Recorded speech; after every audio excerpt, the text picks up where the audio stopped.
Now, back to the morning roast with Bonta and Shasky. Little Wu-Tang. Ooh, I like it. Shaolin Temple. Let's go. Morning roast here on a Wednesday morning. We got the NBA draft tomorrow. Now, I'll explain why. I'll say it right now before we get back into the Giants real quick, Shasky. As I was driving through by the Ferry Building, I was like, we're about to have another draft here in the Bay Area where we're not really, we're sitting here like, remember the NFL draft? We barely talked about it. I know. Barely talked about it because the Niners didn't have a first-round pick. But they had got their first-round pick from the year before at Trey Lance. Well, and they were set. And you had all the Debo smoke. All the Debo smoke. Now you get to go to State Warriors coming off a championship. They held the 28th, 51st, and 55th pick. And it's like, we're not pressing now. The last two drafts, 2020, I should say, or 2021, those drafts were balls to the wall, right? Kuminga, Moody, Trey Lance. This year, it's like, we can care less about the NBA draft and the NFL draft. And you know what? That's a good thing. That means the teams are in contention to win big games. The Niners obviously making the AFC championship. The Warriors obviously winning the championship. And they have the future here. These are two straight drafts where we're just like, oh, ho-hum. Oh, it's just another draft. Well, it's a good feeling. No, it's a great feeling. And then you juxtapose that with all this conversation we've had over the first hour, essentially. The Giants, their farm, which is through the draft and through international signing. Think of how much emphasis our fan base has put on the draft for the Giants. So much. I mean, Joey Bart, Luciano. I'm going to say something. I'm asking you out loud. Beep, beep, beep, beep. If I asked you, and baseball's different because we don't know the players the way we do, is Joey Bart, I'm just asking this out loud. I'm not trying to condemn the guy. I still am holding out hope. At this point, is Joey Bart one of the biggest draft busts in Giants history? Because when people ask that question, who is the biggest Giants draft bust? Most pivot to Gary Brown. Right. What was he, like the 25th pick in the draft? Yeah. Tony Tarcato, was he like the 17th, 18th pick in the draft? Tarcato. Remember him? Oh, my God. There was a guy, Matt White, they took in like 96 or 97. Who was the pitcher? Was it Tim Alderson? Tim Alderson, who they traded away for Sanchez. Yep. Right? Like Zach Wheeler, moving him for Carlos Beltran. He's a stud now. He's still like a losing pitcher overall in his career. Didn't he win a Cy Young, though? Oh, he was awesome. He had a singular unbelievable. Awesome season. He played for some bad Mets team, but he's pitched well. I'm just saying, he's the number 2 overall pick, and they're talking about reworking his swing in AAA. He took a week off for mental breaks, and they're trying to redo his swing. And I'm not Joey trying to. Bart's cooked. I'm not trying to destroy the guy. I'm just saying there was so much weight on this guy's shoulders. Right. He can't even. As much as we bash James Wiseman has shown some promise. I don't know if Joey Bart's a big league player. Damn, took Tarcato over CC Sabathia. That is great knowledge there. 707. Hey, send it to the mobile text line. I guess so. Wow. I have to go back in that draft and look. Wow. But Joey Bart, that's a massive disappointment. It really is. I don't know if the Giants mismanage him. I don't know if he's just not a good player. I don't know. Number 2 overall. Things. Number 2 overall. Which Will Clark, remember? Will Clark was taken number 2 overall. I think Buster was 3 or Buster was 2. No, Buster was 5 or 6. He was 5th. 5th, 5. Low? Yeah, he slipped. Wow. Yeah, the only guys who are within that, top 10 vicinity ever since Buster Posey, it's Zach Wheeler with the 6th. Yep. And then Joey Bart picked number 2. Everyone else was picked after the 10th pick. Yeah, because Lincecum was what, 10, 11, or 12? 10, I believe. Yep. Yeah, 10, I believe. And of course, out Buster of Washington. Posey. Yep. Bumgarner was 10 also. Wow, out of high school. Matt Cain was 25, as we've said. Matt Cain, 25. Wow. So, Joey Bart, that one, that doesn't look good. Which is why I would be willing to trade my farm. Well, look, I've always had the philosophy, especially when it comes to baseball. I will take the major league proven talent all day long over a prospect. Yeah. Now, some of those prospects may turn out to be 5-star players. I get all that. The kid Ronald Acuna Jr., for example. Oh, is a baller. He's a superstar. He's a superstar. But that's the part that really is frustrating for me as a Giants fan, because I know I want to let you finish here. I'm watching superstar young talent all across the game, and the guy I had such high hopes for, he's not even on the radar.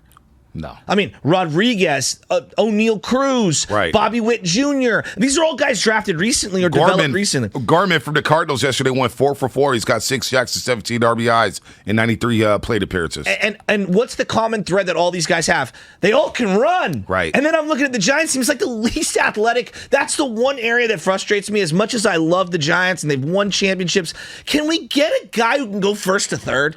Can I get? This is the organization that had Willie Mays and had Barry Bonds, who had 500+ steals. Can I get somebody who can run the bases? Now, here's what I want to play from your Garlic Fries and Baseball Guys podcast. Yeah.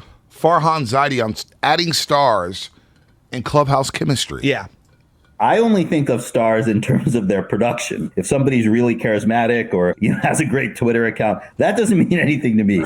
To me, it's all about, what is this guy doing to impact the game on the field and help you win games? And hopefully that's a guy that fans gravitate to because of their production. I mean, I do think over the last few years, we've paid a lot of attention to character and makeup. I think, this clubhouse is one of the best I've been around in that regard. And I think a lot of credit goes to Cap and the coaching staff for the culture that they've created. In the end, I'm just never going to feel like, hey, we need to put the cherry on top of this roster. It's always going to feel to me like an evolving process. Well, forget the cherry on top. Can we put together the cake and the batter and mix the flour up and get me something I care about? I mean, doesn't it feel piecemealed? It does. It feels like a BBQ where I'm like, BYOB. But bring your own bad prospects. Let me play devil's advocate. Because there are going to be fans out there saying that's a great analogy, but there are going to be people out there who say the Giants are 9 games over 500. What are you complaining about? They're winning. It's a fair point. 9 games over 500, 3.5 back of the Padres and the Dodgers. But my counter to that would be: have you looked around baseball? It feels like there's about 13, 14 teams who aren't even trying to compete. Yeah. I mean, think about this. We're crushing the Phillies, right? Because they're the Phillies. How could they spend all this money? They're like the 12th or 13th best team in baseball. Right. They're going to be a playoff team, probably. So Cubs, Reds, Orioles aren't competing at all. At all. Kansas City. Pirates. Kansas City, Detroit. Yep. Pirates, Oakland. Oh, we know they're not competing. Sorry, A's fans. What are the Rockies doing? The Rockies. Explain to me what they're doing. They're starting to fade. Yeah. They're 5-5 in their last 10. What are they trying to do? They're 32-38, but they're in no man's land. I mean, my point is, what are they trying to do? Nationals. Exactly. Marlins. They're not trying to win. Yeah, exactly. So it's not that impressive that you're 9 games over 500 because these teams are terrible. I give you credit for fielding a competitive team and trying to win. The question that I have is, when's the wave of prospects coming through? When are the people I'm going to be excited about come? Mix homegrown and found players. Here's what Farhan had to say about that. Mixing homegrown players with found talent. And I really think we've got to have homegrown talent that is young homegrown talent that's kind of driving the position player group. And, when you look at the Dodgers, when I was there from 2015 to 18, that's when we kind of brought in, Jock was a rookie in 2015, Cody Bellinger came up. We sort of added Max Muncy and Chris Taylor, through different, smaller deals. Kike Hernandez was in a small deal. It's almost like that group of players, the homegrown players and some of the guys that were sort of, kind of uncovered finds, that provided the foundation, I think, for them to go out and start really star hunting with the Mookie Bettses and Freddie Freemans of the world. So that sounds like a long process.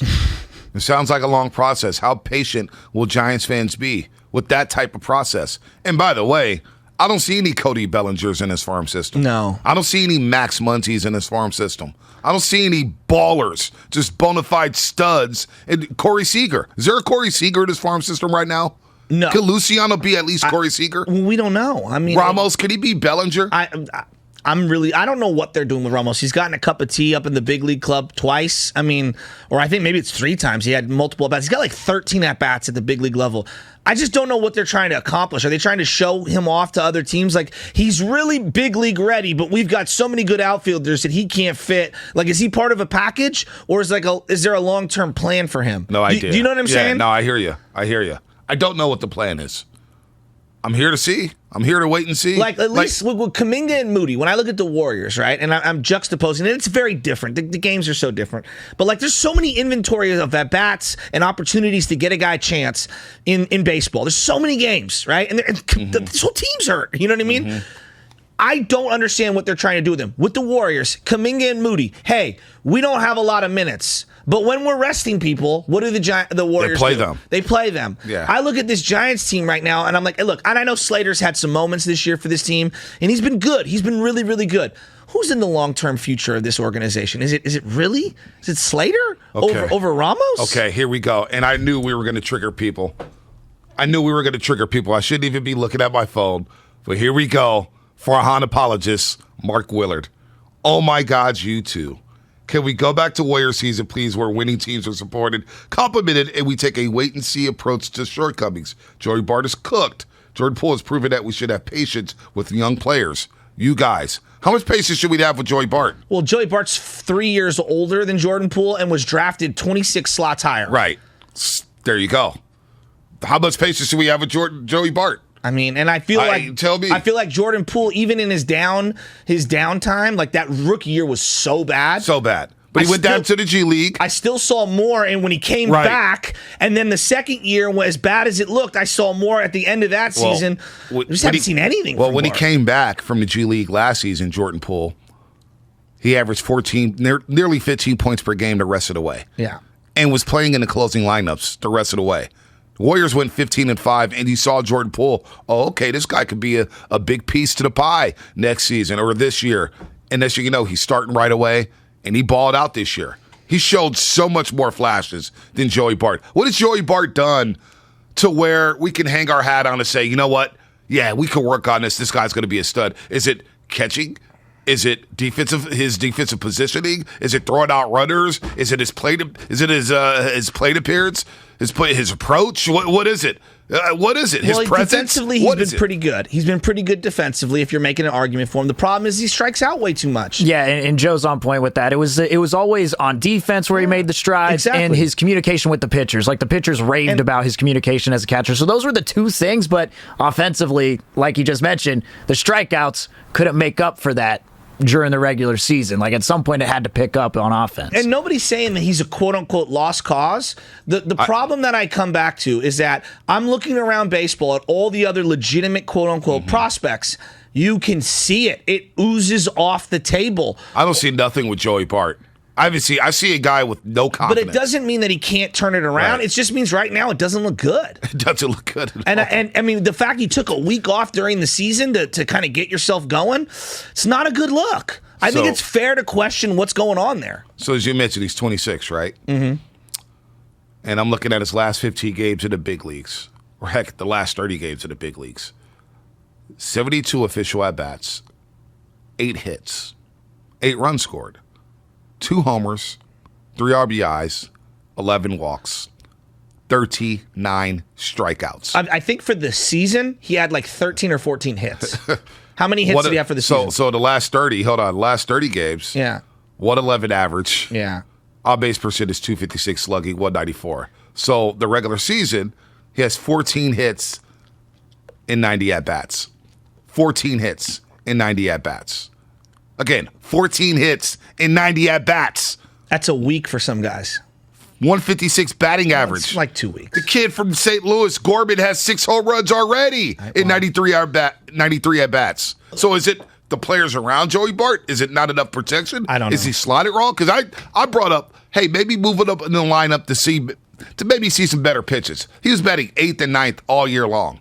Not going to see a lot. But you got to do something. I feel bad because we've got thrusted into this position. The Buster retirement, I didn't see coming. Buster had a monster year last year. I didn't see him walking away the way he did. But I thought he'd be just farther along, right? And I look at this team right now and I'm saying catching is a problem. Did you see that fastball last night by Wayans? I mean, it was bad. Defensively, they're bad. They're below average hitting wise at that position, in my estimation, for what they've been accustomed to getting productivity wise out of that slot. And it's really difficult. Dude, this is a great tweet. Text 510 Xfinity mobile text line. All 13 guys the Pirates debuted this year are all better than Joey Bart. I mean, the Pirates are horrific. They're horrific, but they're letting people play. But they look good. Everybody's talking about O'Neal. Everybody's talking about this kid. O'Neal Cruz looks ridiculous. Everybody's talking about this kid. I mean, Bobby Witt Jr. He looks ridiculous. 3 for 5 yesterday. Well, that's the thing. I love baseball. My favorite thing about baseball is seeing these young guys hit and run. The way they're running is crazy. Athleticism is at an all-time high in the bigs, and I feel like the Giants just don't have any athletes. But I look up, and they're right where they need to be. They're in the top 10 of almost all these categories, especially offensively, and their record is really good. So I just feel like I'm in a weird spot with the Giants. It's hard to put my finger on it. Yeah, no doubt. It is a weird spot. And they're 9 games over 500, 3.5 back of the NL West leader, San Diego, the LA Dodgers. But what do they look like? What do they need? Oh, I think they need catching. I think they need starting pitching. All right. And, of course, every team will say that they need more bullpen help. So, speaking of first-round draft picks, you guys had me going down the rabbit hole here. Now, in 1997... Was that Matt White? They had No. They had the 4th overall pick, which was the highest pick that they'd had prior to Joey Bart. That's going to be my trivia question to you. In 1997, with the 4th overall pick, the Giants chose... Damon Minor. Jesse Foppert. No. Jesse Foppert, USF, was later. He was eventually traded for Levon Hernandez. Jason Grilly. Oh, Jason Grilly. Jason Grilly. Seton Hall, right? Was he Seton Hall? Seton Hall. There it is. That's a name Seton I Hall. haven't thought Jason of in Grilly. years. Jason Grilly, Seton Hall. What a name. Wow. Look at this guy trying to check me. Jesse Foppert. He's so happy. I love how happy he is. Jason Grilly. Who's happy? I think Foppert was like 8, 9, 10, 11. Yeah, maybe. USF, right? Yeah, I used to see him at Kell's bar that's downtown. not good. That's not good. No worries. I heard he's coaching somewhere in the North Bay. No, I know. I'm serious. Like doing really good things with the youth. I believe my friend Aaron's son is playing under one of his travel teams. Mm-hmm. Yeah, so that's cool. Let's see here. You are listening to 95.7 The Game, KGMG FM and HD1 San Francisco and Odyssey Station. Download the Odyssey app and favorite 95.7 The Game for the best and most up-to-date Warriors coverage. I'm not going to lie to you. Talking about the Giants depresses me. Even though they're 9 games over 500, I'm just like, I need to wrap my arms around somebody. I need a star. Well, let me. I need a Kuminga. But I need a Moody. I need something. Well, those guys aren't stars yet. This is a platooning team. Like, are you serious about winning the championship? I want to hug you. When Farhad says the things that he's saying about clubhouse chemistry and I don't want to be jammed up with contracts, well, you're not. Everybody's going to be off the books after 2023 with the exception of Anthony DeSclafani, who stinks. But did you think he's stuck since September. Did you think that they were in like championship mode heading into this year? You're 3.5 back in the Dodgers. All right, you won 107 games last season. I know, but it was a crazy year. They won 107 games last year. I'm saying that like the reality and everybody was cool. Well, it was a great year. They won 107 games. They made the first round. I want more now. I want more. Are we just hanging banners for winning NL West division titles now? No. Or are we trying to win something here? I hear what you're saying, but they did spend money in free agency. They're not as much as you would like, but they got the guy outfield production. They penny pinched this offseason, and they got lucky with Jock Peterson. Not lucky. They did not lock themselves into a $100 million contract for a flawed player in Castellanos. He's a good player, but he's flawed. Jock's flawed too. Jock's been way better than him this year. He's been good. Now, you want to argue about Gosman and DeSclafani? I don't care about that. Gosman got $100 million. I probably wouldn't have given him $100 million. I wouldn't have given him $100 million either. DeSclafani's a bad contract today. Wood's been okay. He's been better than the numbers suggest. Rodon's been really good. I know that the numbers aren't as great as they were that first month. No, Rodon's been solid. He's been really good. I have no problem with him. He's been really good. It's for me the bats. Okay. It is the bats. We talked about this in the offseason. I know. With Brandon Belt. He had a great year. Injury. He had a great year that ended short. It feels like it's going to be a problem for the remainder of his career. Yeah. And that's what it feels like. Yeah, so and then Crawford, we knew there would be some regression there with his bat. Yeah, but I had no problem giving him a 2-year deal. Yeah, but that bat is MIA. Yeah, and I was thinking about this. He should be a 7 hitter, Bonta. That's the problem when you don't have a centerpiece hitter. Yeah, you lost Chris Bryant and Posey in the same offseason. You lost your 3-4 hitters. So now everyone's thrust up. But with the way Farhan is talking, he's not looking to give out 5-year contracts for $100 million. Well, that I do feel like they are a little too choosy. You got to dance with somebody at the prom. Why not dance with Soto and Judge? Or as your boy Rocco just texted us. It's easier said than done. Ohtani's going to be a free agent after 2023. Well, see, the Ohtani thing is interesting because I think now that they have that DH in their back pocket, they become more of a viable option. It sounded like, just reading the tea leaves on some of the articles written about Ohtani, he never really, he wanted to go to the Giants, and they offered to let him be a two-way player. I think the DH thing really factored into it. I really do. Now, the guy Suzuki, who the Cubs acquired, who's awesome, I wanted him. He didn't want to come here because he heard in Japan that San Francisco wasn't safe. Wow. I mean, that's why he chose to not come here. There was a state of emergency issued by the mayor and all the people in downtown, and him and his wife were scared away by the safety of the city. How can you argue with the Giants on that one? Well, second, well, that's, I don't know. I believe it's overblown. Maybe it's not. Maybe it's some truth to it, some validity. I don't know. I find that if you're Suzuki, you're going to be staying in the penthouse. You're going to be away from all that. No, but his wife literally said that they were looking at the news. Like, this was part of the article, that they were looking in the news, and which is crazy to me that Chicago is deemed safer than San Francisco. Yeah, and it's not. It's not. Yeah, the south side of Chicago is brutal. Will you grant me this? Market Street doesn't look good. And if you're watching reports from other places, I'm just saying, normally, I can understand being scared away. They have homeless people downtown New York, downtown they're Chicago. Everywhere. They're everywhere. By the way, the Giants are the second oldest team in baseball this year. Yankees are first. Giants average age of 30.4 years of age. So what do they do? I say you start by trading for Soto to try to lure in Aaron Judge, who Buster Olney said, look, he's going to be looking maybe to come back home 100 miles away from his hometown. So we'll see about that. Warriors thoughts before we get to Steve Kerr's replay, Shasky. If you had to rank the top offseason priorities for the Golden State Warriors in terms of their three free agents coming up here, Gary Payton II, Kevon Looney, Otto Porter Jr., you got to have one of the three. Yeah. Unique skill sets. I'm looking at what's the hardest to acquire. I feel like Kevon Looney fits the system brilliantly. He's the guy I'm prioritizing. He's the big that you got to have. I think it's hard to find bigs that fit in this system. Can I find perimeter lockdown defense? It's tough. But I feel like Moody can give me some of that. That's why I drafted him. I think I can, not that I can find the next GP2. He's very uniquely skilled.